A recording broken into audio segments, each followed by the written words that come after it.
Hello and welcome to week 3. This week, we're going to review the terms used in the medical community by my dog, which does not have a mute button. Shh, Oliver, listen about urology. It's very important. Yes, okay. Sorry about that. All right, so the urologic system is rather condensed. All right. It includes 2 kidneys, 1 urinary bladder, and the connectors, the ureters, which connect the kidneys to the bladder, and the urethra, which connects the bladder to the outside of the body. And as you can see, there are lots of things going on in this area of the body. You remember we talked about the adrenal glands last week when we were talking about the endocrine system. That's those little yellow blobs, if you will, on top of each kidney.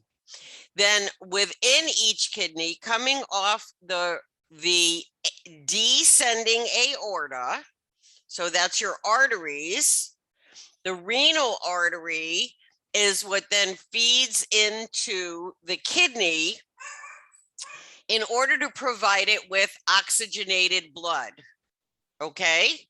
And then we have the inferior vena cava, which is a vein. And as you learned in the cardiovascular system session, that means that is the extraction of materials, CO2 and other materials, the waste products, and then they're taken back up through the lungs to expel as you breathe out. Okay. All right. See, my dog agrees. Okay. Thank you.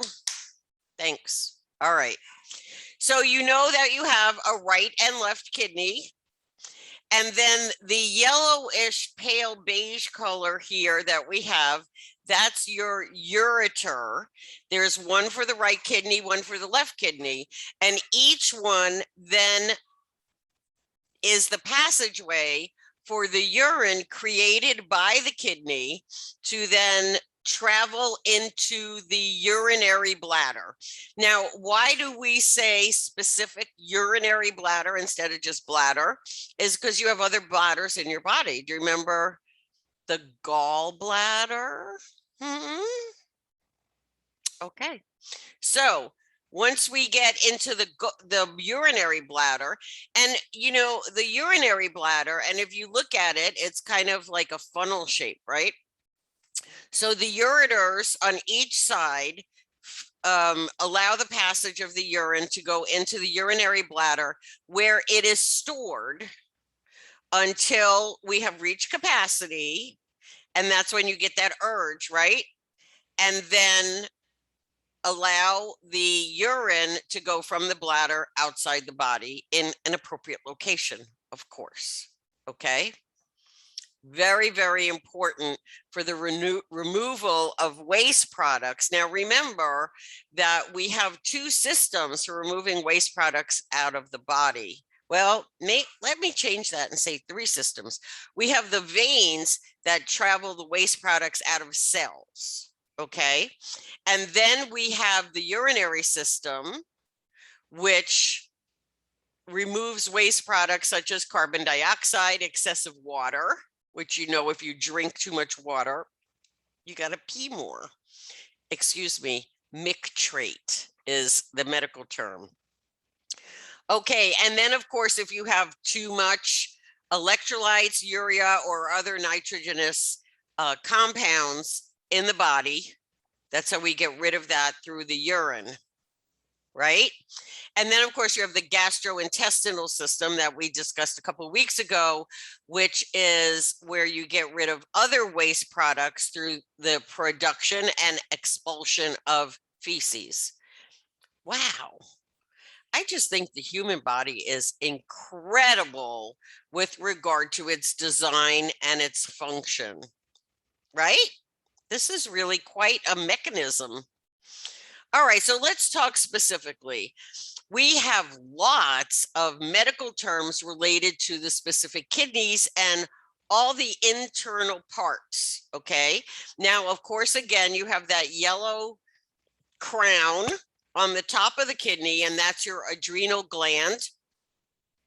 And that can help you is like add renal.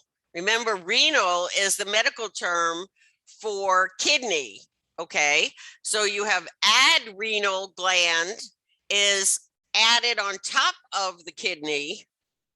That's part of your endocrine system, okay? Then you have your renal, and that's why, right?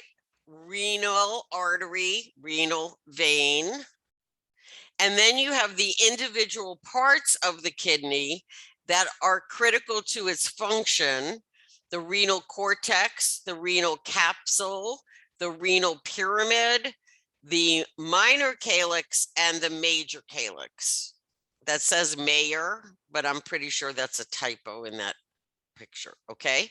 And then as you can see, the function of the kidney and all of these parts then feed directly into this, I don't know, what color would you call that? Brown, gray color here on the left lower side, and that is your ureter. So once we have manufactured and processed everything, pulled out the nutrients that are necessary for the body, and then we have to get rid of the excess, the elimination, to maintain homeostasis. Remember, homeostasis, the medical term for equilibrium. Because of all these mechanics, we have to make sure that everything stays in balance, right? Just like balancing the tires of your car. If they're out of balance, not good. Okay, so the human body, and as you've been learning about all the mechanics of all of these parts that work together and work unilaterally to do their job. Okay, all right. So now the urine is manufactured by the kidneys, comes down through the ureter with U-R-E-T-E-R.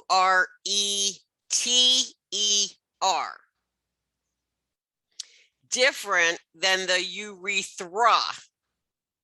U-R-E-T-H-R-A.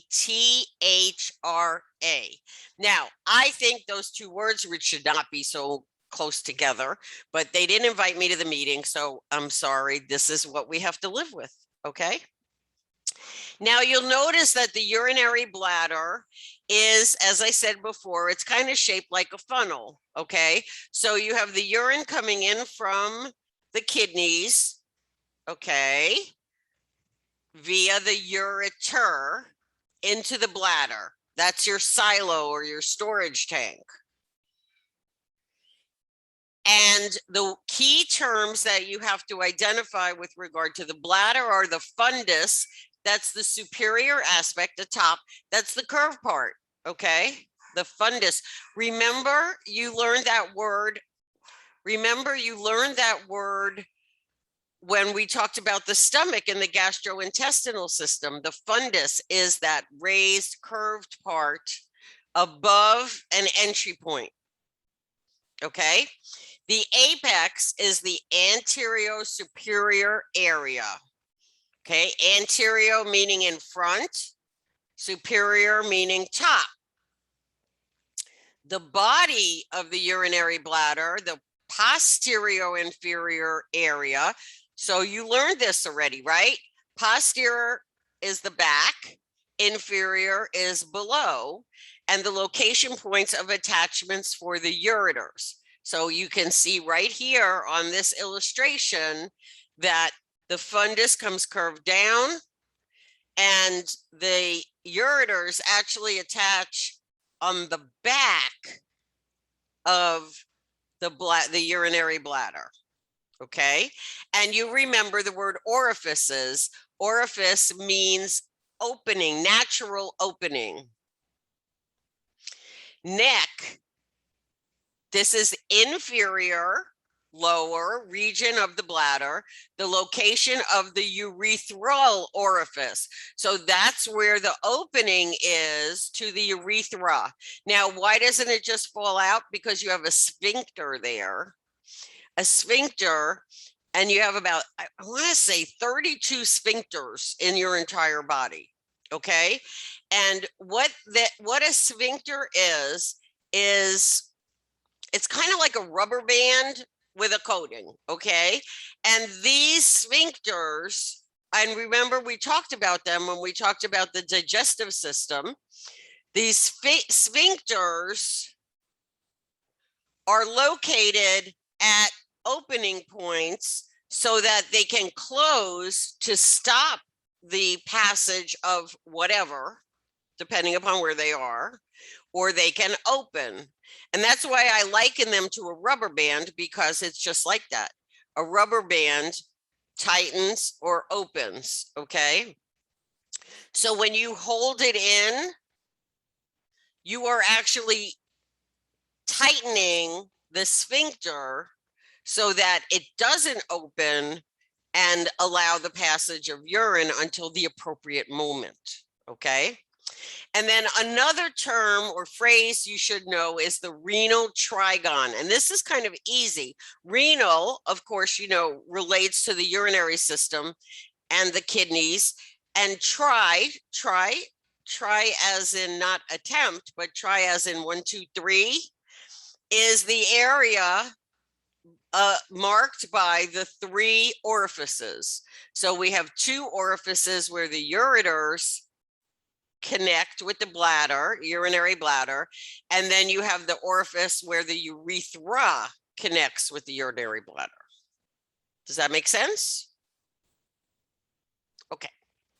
All right, now we have the urethra, and the urethra is different in men versus women. Everything else is the same, regardless of gender. But when it comes to the urethra, on the right side of this illustration, you have the woman's bladder and urethra, and you'll notice how short it is, because we're very petite, no matter what our size, right? Okay, so we have that urethra, and you'll notice the markings of the internal sphincter on both, right? And the external sphincter, which for women is right before the outside, okay? In men, it's much higher up, because their urethra is much longer, because it goes through the center of the penis to the opening at the end of the penis, in the head of the penis, okay? Now, in men, the prostate gland, you can see here right below the urinary bladder is the prostate gland. And when men, particularly older men, but when men have benign hyperstatic prostatitis, the prostate gland swells. And what happens is because it's wrapped around that part of the ureter, it prevents or delays urination in men. And that's one of the first signs. Okay. So men will have the urge to need to urinate, but they will not be able to, because that prostate gland is squeezing that urethra, and not permitting the urine to pass. And that's very dangerous. You wouldn't want to get that backed up, you know, ooh, okay. So, and then we have the expulsion of the urine once it passes through the end of the urethra, which is known as mictration. Yeah, you thought it was going to be urination, didn't you? No, it's not. It's micturition. Urination is easier. Okay. All right. Are there any questions about the urinary system? All righty then. Lots of new words for you to learn. Remember, you want to review often. This is not something where you just want to sit down and memorize. You want to review it often and get that repetition going for you. Use a medical dictionary when you're not sure, and you might want to look up how to correctly pronounce micturition, or, the other word for urination. Okay, because remember, they have that in the dictionary as well. And certainly query when necessary. When in class, you query me. Send me an email. Ask me whatever it is you need to help you better understand. Also, remember, we do have a medical terminology tutor now available for you. Just email her for an appointment at this email address, and you can set up an appointment. She can help you. I can help you. I'm available to you 7 days a week, not 24 hours a day, but 7 days a week. I'm here for you. Okay. And remember, this is the language of your future career. And